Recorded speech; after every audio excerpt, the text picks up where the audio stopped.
Every day in the village, someone starves to death. Only in my household do we feast on meat every few days. The aroma fills the air with meat that's rosy and glistening. However, those bowls of meat never make it to my plate. I can only shrink into a corner, watching eagerly as my father and brother, mouths greasy, devour their meals.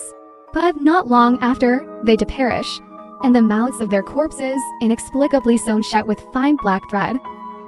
Mother is cooking meat again, the large cauldron covered with a lid emitting thick white steam, the scent of fat overpowering. My brother leans over the pot, drooling, asking if it's ready yet, while I'm on the verge of starvation. When Mother lifts the lid, an even richer aroma fills the room, as the boiling water froths and a large piece of fat meat undulates within. We have no spices, so the lamb is boiled simply in water with a pinch of coarse salt.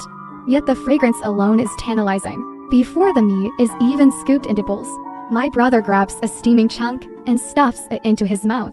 Meanwhile, I crouch in the corner, watching them indulge in such delicacies that I can never taste. All I have before me is a bowl of murky soup, possibly made from some plant roots, its aroma mingling with the scent of meat. I drink the soup, tainted with an earthy flavor, intensifying my hunger until I'm dizzy and lightheaded. Suddenly, I notice a small white object on the edge of the stove, a piece of fat that must have fallen when Mother was scooping the meat. Almost instinctively, I crawl over and gingerly pick up the delectable morsel, savoring it in one gulp.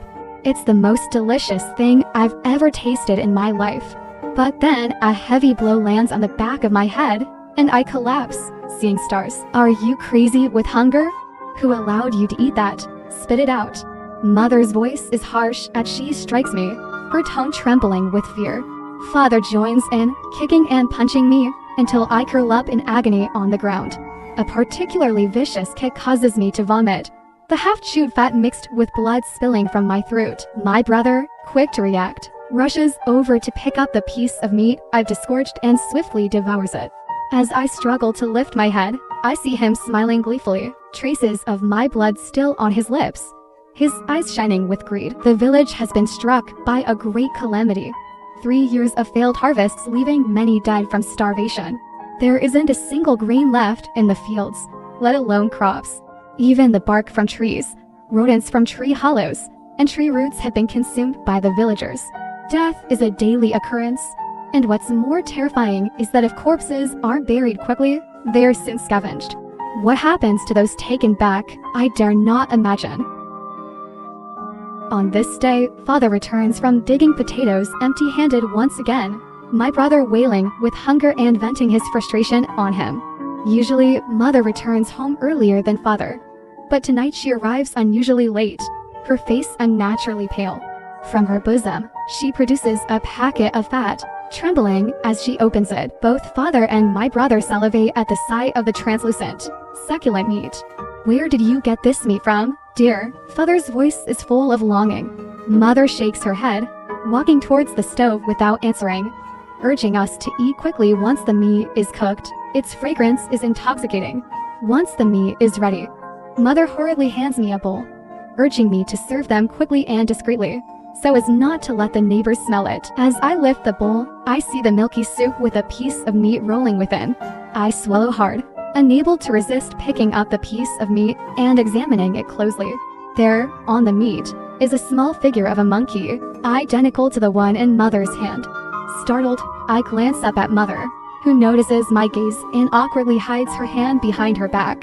Only then do I see the cloth wrapped around her hand, still seeping blood. I discreetly pocket the small piece of monkey-shaped meat. Mother goes out every few days, always returning stealthily in the dead of night, always bringing back a piece of meat. Yet, I've never had a taste of that meat, not even a sip of the soup. Though unfortunate, because Father and my brother have meat to eat, I'm able to survive on the meager portions of vegetables, soup, or mushy potatoes that we share. Despite my family enjoying their meals, oblivious, I'm the only one who notices the wounds on Mother every time she brings back meat. I worry deeply, could she be cutting pieces of her own flesh? But her injuries are never severe, and I know it's impossible for someone to slice off such large pieces of their own flesh at regular intervals. Both Father and I are curious, though for different reasons. Where did you find this immortal meat? Mother adamantly refused to say, only insisting that we must keep it a secret, threatening my brother with violence if he dared to speak out. My brother nodded vigorously in fear, but I suspected he wasn't so much afraid of having his mouth torn apart as he was of never tasting that immortal meat again. But some things, no matter how tightly we keep our lips sealed, have a way of leaking out, because the aroma, the smell of cooking meat, was too tempting.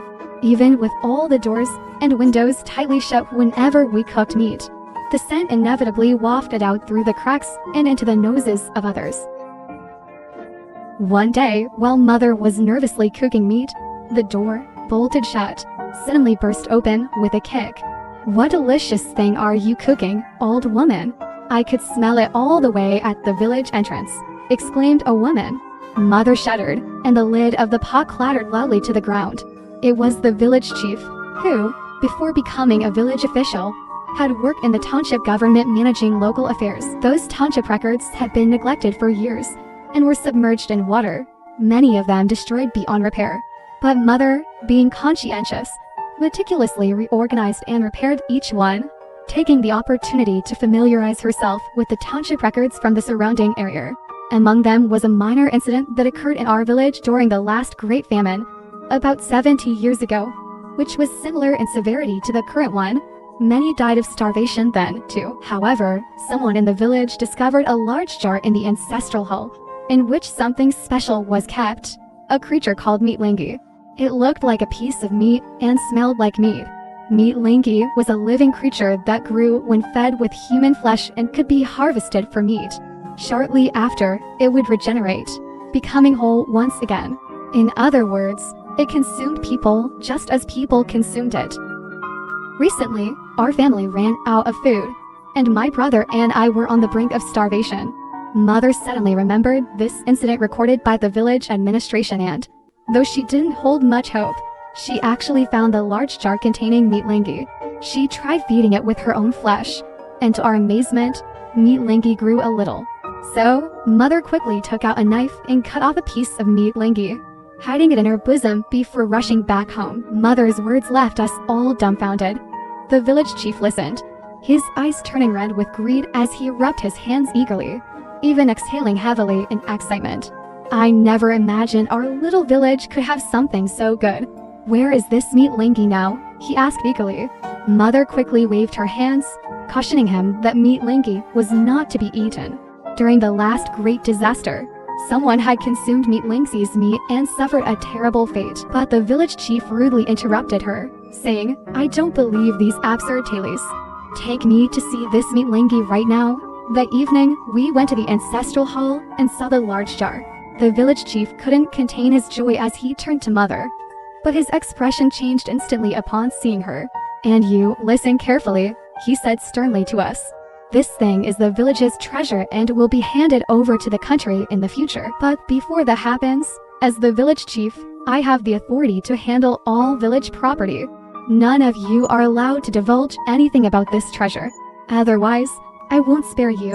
As the price of keeping the secret, the village chief promised to regularly share meatlingi with us.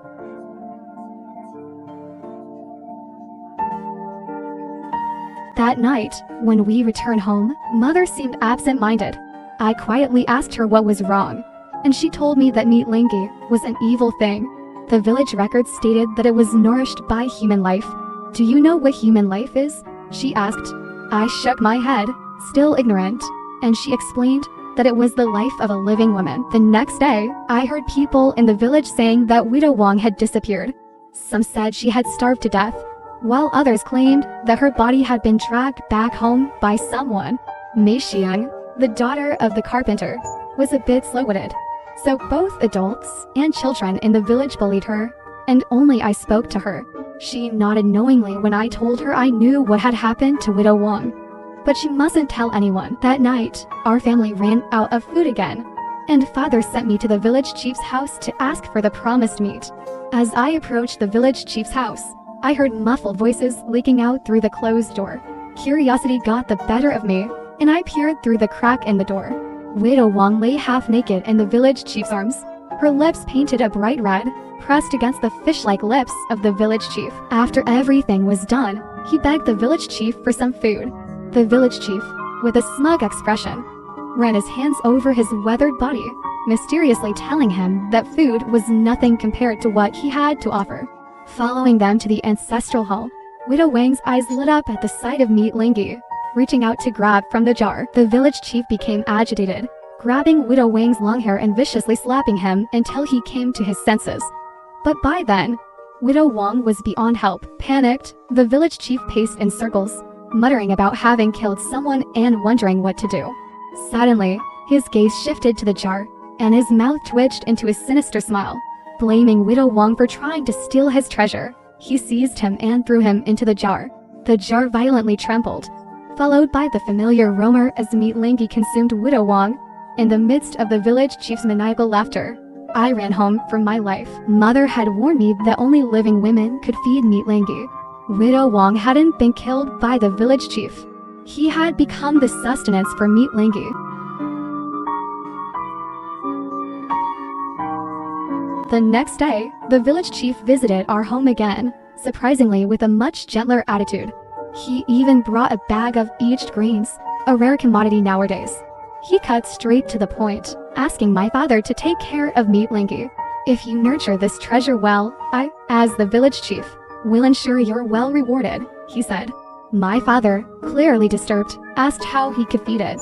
The village chief's strong arm gripped my father's neck, implying it was his problem to solve. As a last resort, his gaze turned to me, suggesting I had a daughter already, and with the addition of Aguan, our family would have enough mouths to feed. As they spoke, a commotion erupted in the courtyard. I peeked out and saw the village carpenter, Uncle Jen, who was the father of Xiang, arguing with the village chief about his daughter's disappearance.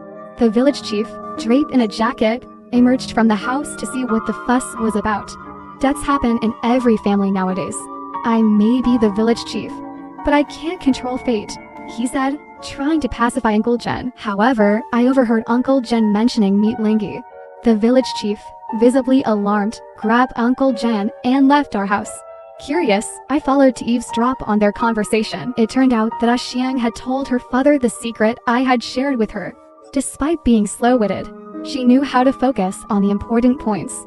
When she told her father about meat lingi, he quickly put the pieces together. As a result, Xiang disappeared overnight, and Uncle Jen came to confront the village chief. The deal was struck, but the village chief soon regretted it. He had forgotten that Uncle Jen was notorious for gossiping, and soon the secret of meat lingi would be out. Unable to contain the secret any longer, the village chief changed tactics and set up a stall in his house to sell the immortal meat. Business boomed, and I realized that despite the 3 years of famine, each household had valuable heirlooms that were now being traded for rice. Under the village chief's business acumen, everyone benefited, and the village chief amassed a fortune. However, women were not allowed to eat the immortal meat. Before long, people started disappearing in the village every day. But strangely, it was mostly men, especially young adults and newborn males. This phenomenon puzzled the villagers, the village chief, and my family alike. If men couldn't become sustenance for meat lingi, where were they going? A sense of unease grew in the village until one day, my brother also vanished. My father, who had been holding back for so long, couldn't contain himself any longer and went to confront the village chief with an axe. My mother, fearing for my father's safety, asked me to go with him. What I witnessed was heartbreaking. My father, thinking that the village chief had harmed our family's spiritual lamp, got into a confrontation with him. In a moment of carelessness, the village chief wrestled the axe from my father and struck him on the head with it. I watched as my father fell into a pool of blood, screaming in terror. The village chief, holding the bloodied axe, approached me, breathing heavily, and ordered me to take care of meat lingi for my father from now on. I was confined to the ancestral hall, where my daily task was to watch over the large jar containing meat lingi. Recently, there had been a constant influx of refugees from neighboring villages into our village. I didn't know by what means the village chief managed to detain these strong men for labor. As for the women from outside the village, they were all handed over to me and placed in the ancestral hall. I knew they were intended to become the sustenance for Meat Lingi. Among them was a woman named Yunyang, who had come from the neighboring village seeking refuge. She was already 7 or 8 months pregnant and looked no more than 20 years old, thin and frail with a large belly. I pitied her and often shared the meager food provided by the village chief with her. She kept saying her man would come to take her away because he loved her. I didn't have the heart to tell her that her man might be consumed by Meat Lingi, fed on the blood and flesh of other women, and confined in the large jar. Meat Lingi had grown significantly over time, and the jar could barely contain it. The village chief was satisfied with my care of it, occasionally granting me the privilege of going outside for fresh air. He knew I had nowhere else to go as a young girl. However, when I sneaked back home one day, I found the house deserted. My brother was gone, my father was dead, and my mother's whereabouts were unknown. The only solace was that I could ensure my mother had not become the sustenance for Meat Lingi. One day, a major incident occurred in the village. My brother's body was found on the hill behind the village. He was wearing the same clothes he had on when he went missing, and there were no visible signs of injury except for his mouth, which had been sewn shut with fine black threads. Strangely, I didn't feel any particularly strong emotions of sorrow or grief. My brother had always been favored by my father, who put him before everything else. He had become domineering and abusive, not only towards me, but also towards my mother and other girls in the village. Now that my father was gone, there was probably no one in the world who would mourn for my brother sincerely. The village chief, initially indifferent, began to panic as the bodies of the missing villagers turned up one after another, all with their mouths sewn shut. They were all strong laborers in the village, some of whom had been smoking with the village chief under the big willow tree just a few days ago, only to turn up dead and stiff, unable to come up with a solution. The village chief sent someone to invite an old man from the village to discuss the matter. Everyone in the village referred to him as Old Granny, although he was neither married nor had children. From what I remembered, I hadn't seen him in years, and I had assumed he had died. However, he appeared as unfazed as ever. Old Granny was known for his stern demeanor, and even the adults in the village would use him to scare children. But now, even the village chief seemed wary of him, avoiding eye contact. Old Granny, surrounded by the corpses, circled around and finally stopped in front of the village chief. He scoffed. "I've known about your good deeds all along, although I've always thought you were just a good-for-nothing village chief," he continued. "Our village has had legends of Meat Lingi for centuries, but it only manifests during times of great famine. However, those who consume it will inevitably meet a tragic end. This is recorded in the village annals, but the village chief at that time didn't take it seriously, so turns out that it's all true." However, the village chief couldn't believe it.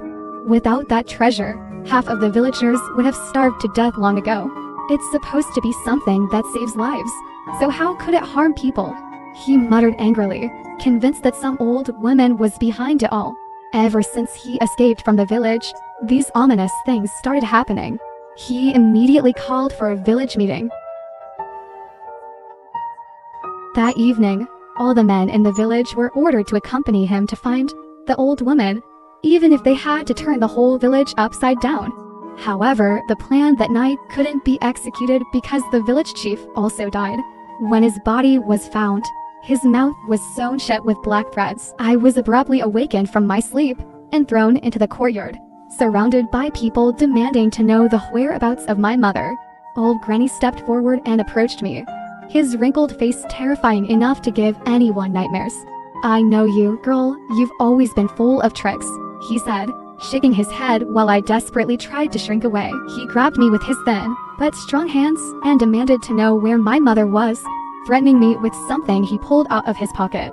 "Your mother died," I blurted out, seeing his brown eyes suddenly contract upon hearing those words. He looked down at what he was holding in his hand, a small piece of dried, blackened flesh with a tiny brown monkey on it, identical to what my mother had on her hand.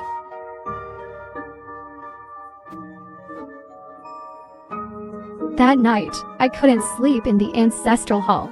I was worried about Yunyang, who was due to give birth soon. I stayed there, unable to return home, Strangely, old Granny's reaction to seeing that piece of flesh during the day made me feel that he knew something about the secret of meat lingi. I jumped out of bed, sneaked out under the dim moonlight, and followed old Granny, who emerged from his house and walked with determination. I trailed him until he arrived at the carpenter's house. Old Granny knocked on the door loudly, and after a while, the carpenter, Renchu, cursed as he opened the door. However, as soon as he opened it, old Granny sprayed something on his face, causing Renchu to collapse. Old Granny then poured something into Renchu's mouth from a small bottle he pulled out of his pocket, and Renchu stopped moving.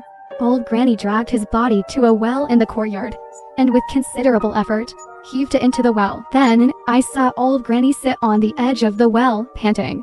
He took out a black cloth bag and a sewing kit. Under the moonlight, he threaded a needle and skillfully sewed Renchu's lips together. The clouds dispersed, and the dim moonlight became bright. Under the moonlight, old Granny's face remained old and sharp. He suddenly raised his voice, and I was startled to hear my name. Trembling, I approached him, and he scolded me for being cowardly. "You're even worse than an old lady like me," he said. "I know you're scared, but listen to me." He recounted a story from over 70 years ago, during the last Great Famine. Old Granny was just a young girl at the time, and the situation was dire. Many people in the village starved to death. One day, someone in the village miraculously had meat, which emitted a mysterious fragrance. The aroma spread throughout the village, and everyone was tantalized by the scent. Meat Lingxi's secret spread quickly, and soon, the village reached a consensus to collectively feed Meat Linggi and distribute the meat among all the villagers. The method was for each family to send a female member, who would be sacrificed to Meat Linggi. Unfortunately, old Granny was also taken and became Meat Lingxi's sustenance in the hellish ancestral hall. As a child, she witnessed one woman after another being thrown into the large jar containing Meat Linggi, and their familiar, trusted men holding them down as they struggled and screamed before being dropped into the jar, where not a drop of blood remained. Meat Linggi took on the characteristics of these women: red moles, colored nails, and faint blue birthmarks. The men, however, turned a blind eye to it all, greedily devouring the meat that had been simply cooked. Whether hunger dulled their sense of guilt or amplified their primal instincts, no one expressed opposition or disgust. Thankfully, shortly thereafter, 3 days of heavy rain ended the drought and famine. Old Granny also escaped unscathed. When everything was over, the villagers tacitly agreed to remain silent about what had happened. Only old Granny, who had witnessed the horrifying scenes and survived, remembered everything. The events became a nightmare for her for the rest of her life. She vowed never to lose her senses again and to avoid men for the rest of her life. When the village chief, at the time, ordered the destruction of Meat Linggi after the disaster had eased, he treated it as if the incident had never happened. However, old Granny's gaze was chilling. When that thing reappeared many years later, I knew someone had selfishly neglected to dispose of it properly. I cautiously asked if it was all his doing, referring to all those men, including my brother. Old Granny smirked triumphantly. "Of course. Otherwise, how could I allow those men to harm women again?" he replied. During the worsening famine, several nearby villages ran out of food, and a large number of refugees flooded into our village. However, more terrifying than the refugees were the bandits who also arrived. Initially, the bandits, who usually preyed on passing horse teams and cars from the city, could barely sustain themselves during the first 2 years of the disaster. But as everyone's lives became more difficult, they gradually found fewer people to exploit. Forced by circumstances, the bandits descended from the mountains. Among them, the most terrifying was a gang called Dama Bang, led by a fierce man named Hualong. Unlike the refugees, Dama Bang came armed with guns. I guess they initially came down the mountain to loot money and search for food. After all, it was the 3rd year of the disaster, and many villages had run out of food. Hualong probably didn't expect to smell meat in our little village. It was all thanks to the village butcher, Malyan. After the village chief's death, the village fell into chaos. In order to prevent further chaos, the villagers collectively decided to let old Granny, who was highly respected, take charge. Old Granny took the opportunity to organize the villagers to bury the dead and set new rules for the village. considering the disaster caused by meat lingi. From that day on, unless absolutely necessary, everyone was forbidden to eat meat lingi. The jar containing meat lingi was sealed with mud and locked in the ancestral hall. No one was allowed to approach it, but Malyan was lazy and greedy. One day, unable to resist his cravings, he secretly went to the ancestral hall, broke the lock, removed the mud seal, and cut off a large piece of meat lingi to cook at home. The aroma attracted Dama Bang, who entered the village and raided Malyan's house. As they barged in, Malyan hadn't even had a chance to taste the cooked meat. The bandits, who hadn't tasted meat in almost a year, couldn't resist the smell. Huarlong, however, remained unusually sober. He held a knife to Malyan's neck and demanded to know where the meat came from. Malyan confessed everything, even urinating in fear. Huarlong took his men straight to the ancestral hall, where Old Granny was already waiting. Drawing his gun, Huarlong pointed it at Old Granny and demanded that she hand over the treasure. Old Granny, unflinching, retorted that it was not a treasure, but an evil thing. Huarlong, impatient, insisted that he would take it regardless. The villagers knew that eating the meat of meat lingi would bring disaster upon them. The bandits erupted with thunderous laughter, but Huarlong paused thoughtfully. Stepping into the ancestral hall without even glancing at me, he went straight to the large jar. The windpipe had been damaged by Malyan, and Huarlong peered inside. You, get her back, he ordered, and the young bandits pinned Old Granny to the ground near the jar. What are you going to do? Old Granny shouted, fear audible in her aged voice for the first time. Huarlong smirked sinisterly and pulled out a dagger, cutting a piece of meat from the jar. Since you say eating this thing's meat will bring disaster, then eat it for me to see, he taunted. The voice trembled, and Old Granny's once meticulously arranged hair was now disheveled. She sat blankly on the edge of the well, looking nothing like the stern and fierce elder I remembered. After experiencing the nightmare a few hours ago, she seemed to have aged 30 years in an instant. Don't cry, she encouraged, her voice shaking more than mine. I was genuinely afraid she might collapse at any moment. You know what to do. I can't do it. But you can, she said, trembling as she reached out a hand to me. It was the first time in my life I held her thin, cold hand. Old Granny, please, let's think of another way. You're the one with all the solutions, I pleaded, kneeling before her, tears streaming down my face. She gently touched my cheek, her rough fingers causing pain. Good girl, I don't have much time left in this world anyway. My old life can still be of some use. Everything we're doing today will be worth it, she said, placing something in my hand and curling my fingers around it. I knew what it was.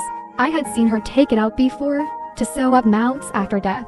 She grinned, revealing yellow teeth, and for the first time, I saw her smile. Afterwards, as the sun rose, Huarlong and his bandits looked at Old Granny's body in astonishment. Is this really some kind of curse? Huarlong scratched the back of his head, momentarily at a loss. Then one of his men spoke up. Big brother, I have an idea. Since we can't eat this treasure, let's not waste it. I heard there's a wealthy boss in the provincial capital who loves collecting oddities. Why not sell it to him? Huarlong's eyes lit up, but my heart sank. I knew that under no circumstances could this thing leave the village. Otherwise, more women would suffer. We had to come up with a plan. That night, Boschi's car drove into our village and stopped directly in front of the ancestral hall. Seeing the meat lingi in the large jar, he was ecstatic, dancing with joy and his round face turning red with excitement. Let's make a deal, Brother Huarlong, he exclaimed eagerly, as Huarlong, seemingly relieved, held out his hand to shake on it. I've set up a feast outside with some goodies to pick from. Don't mind the mess, let's eat and chat, Huarlong said, leading the way outside. I watched them leave the ancestral hall from my hiding spot. Knowing my time was running out, I had to act quickly. In the distance, I heard the commotion outside the ancestral hall. Wiping the sweat from my forehead, I ignored the fear and dirt on my body, hurrying back into the shadows. Time was short, but everything was set. 3 carts of grain, 2 carts of fat pigs, and a signed contract. As the door of the ancestral hall was forcefully pushed open, Boschi staggered back, his face flushed with wine and his breath reeking of alcohol. Hua Long, too, appeared a bit drunk, his speech slurred as he called out to his men. "What are you waiting for? Check the goods, brothers," he urged. Two bandits eagerly approached the large jar. But as soon as they lifted the lid, a foul stench hit them, and they stumbled back, retching. "What the hell is this?" one of them gagged, struggling to breathe as they rushed out of the hole, vomiting. Hua Long and Boss Shi were taken aback, and Hua Long hurried forward to open the jar himself, but the overpowering stench pushed him back, and he recoiled, nearly vomiting himself. Inside the jar, the meat lingi had expanded to twice its size, changing from flesh-colored to a black-brown hue, emitting a suspicious glow, and the putrid smell of decay. Thanks to the village chief's body, which I had dug up from behind the ancestral hall's tomb, old Granny had said that only living women could nurture the meat lingi. If it came into contact with anything else, be it stones, wood, or dead pigs, or dogs, it would turn into a pile of stinking rotten flesh. Boss Shi felt deceived, his round face turning red as a beet, his eyes almost popping out of their sockets. "You hellbilly scum! How dare you disgust me!" he roared, pulling out his gun. He fired a shot at Hua Long. But almost simultaneously, Hua Long's gun also found its mark, hitting Boss Shi squarely between the eyes. The fat boss's body, like a mountain of flesh, fell to the ground with a thud, while his henchmen erupted in panic. In the small village, gunshots rang out like firecrackers during New Year's celebrations. I huddled in the corner of the ancestral hall, tightly covering my ears, trembling with fear. Suddenly, a strong hand grabbed me, lifting me almost off the ground. Hua Long, his face contorted with rage, gripped my neck tightly, his veins bulging. I struggled desperately in his grasp, feeling myself suffocating, wondering if this was the end.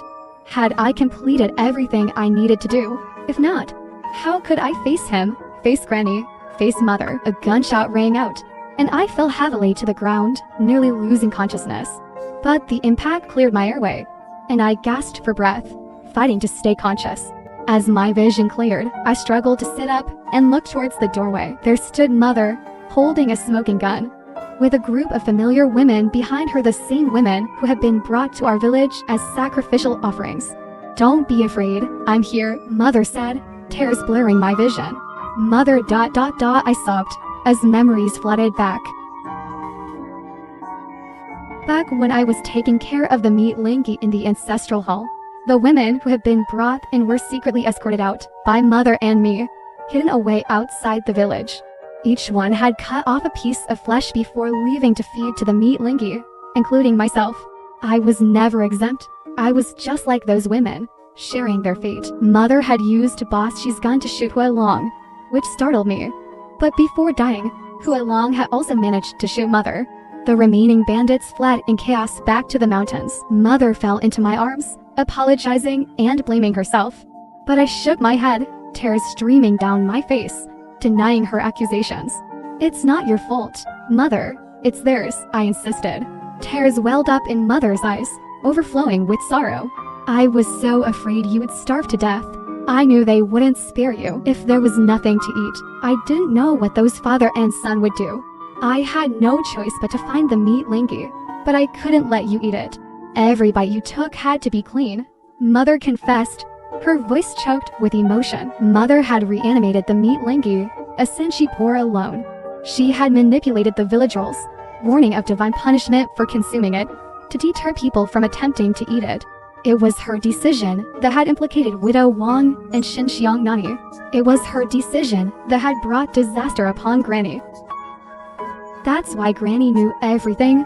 That's why when I claimed Mother had been fed the meat lingi by the village chief, Granny, usually calm and composed, had been thrown into disarray.